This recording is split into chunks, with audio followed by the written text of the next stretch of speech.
अति पिछड़ा आरक्षण बचाओ संघर्ष मोर्चा बिहार ने प्रेस कॉन्फ्रेंस किया और कहा कि अति पिछड़ी के अधिकार के लिए अपनी 5 सूत्री मांगों को लेकर अति पिछड़ा आरक्षण बचाओ संघर्ष मोर्चा 2 अक्टूबर से पद यात्रा निकालेगी।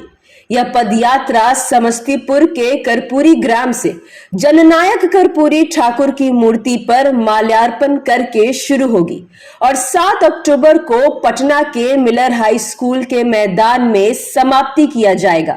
इस अवसर पर आरक्षण बचाओ विशाल सम्मेलन होगा, जिसमें पूरे देश से लगभग 1 लाख लोगों की आने की संभावना है।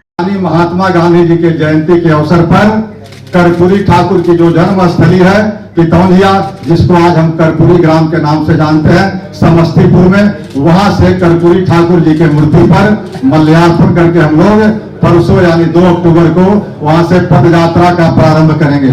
उस पदयात्रा में हजारों लोग रहेंगे, पूरे बिहार भर के अति पिछड़ा की जो 110 जातियां हैं उसके साथी उसमें शामिल रहेंगे।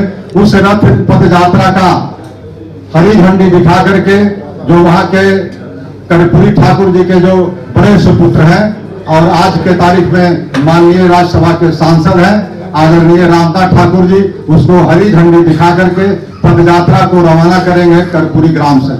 और वह पदयात्रा 2 अक्टूबर से चलते चलते विभिन्न रूटों से चलते चलते विश्राम करते करते 7 अक्टूबर को हम लोग पटना पहुंचेंगे। और पटना में मिलर स्कूल का मैदान पहले से बुक है, मिलर स्कूल के मैदान में हम लोग का समापन समारोह होगा।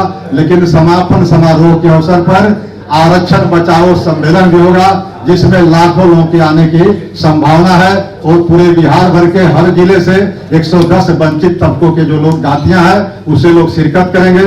और वह जो 5 सूत्री मांग है उसको मैं एक बात पुनः बता देना चाहता हूं। पहला जो मांग है तेली चमोली दांगी को मूल अति पिछड़ा की श्रेणी में से हटा करके उनका एक अलग ग्रुप बनाया जाए। अगर संभव हो तो जिस तरह से BC1 BC2 है उस तरह से BC3 उनका ग्रुप बना दिया जाए और उनकी जो जनसंख्या का अनुपात है उस अनुपात में उनको आरक्षण भी दे दी जाए। इसलिए मैं कहीं से भी किसी जाति के विरुद्ध हम लोग नहीं है, न तेली भाई से हम लोग का कोई मनमुटाव है, न चौरसिया भाई से है, न दांगी भाई से है। लेकिन जो सामाजिक और राजनीतिक स्थितियां हैं, जो आर्थिक स्थितियां हैं, उनको देखते हुए जो आज हमारे हकों की हकमारी हो रही है, इसलिए यह निर्णय लेना पड़ा है। दूसरी जो मांग हमारा है कि आए दिन अति पिछड़ा वर्ग के लोगों पर अत्याचार की घटनाएं घट रही है, उसको रोकथाम के लिए हम सरकार से मांग करते हैं कि अति पिछड़ा अत्याचार निवारण कानून बना करके घटनाओं पर रोक लगाई जाए।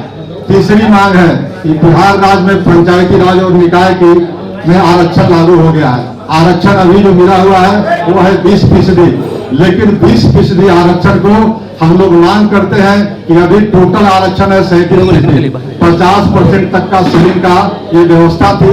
लेकिन सर्वोच्च न्यायालय की जो घोषणा हुई है उसके बाद वह सीलिंग भी खत्म हो गया, 50% का जो सीलिंग था। इसलिए 20% से बढ़ा करके आरक्षण 33% किया जाए और 16% है शेड्यूल कास्ट का, 1% से शेड्यूल ट्राइब्स का, यही वर्टिकल आरक्षण है।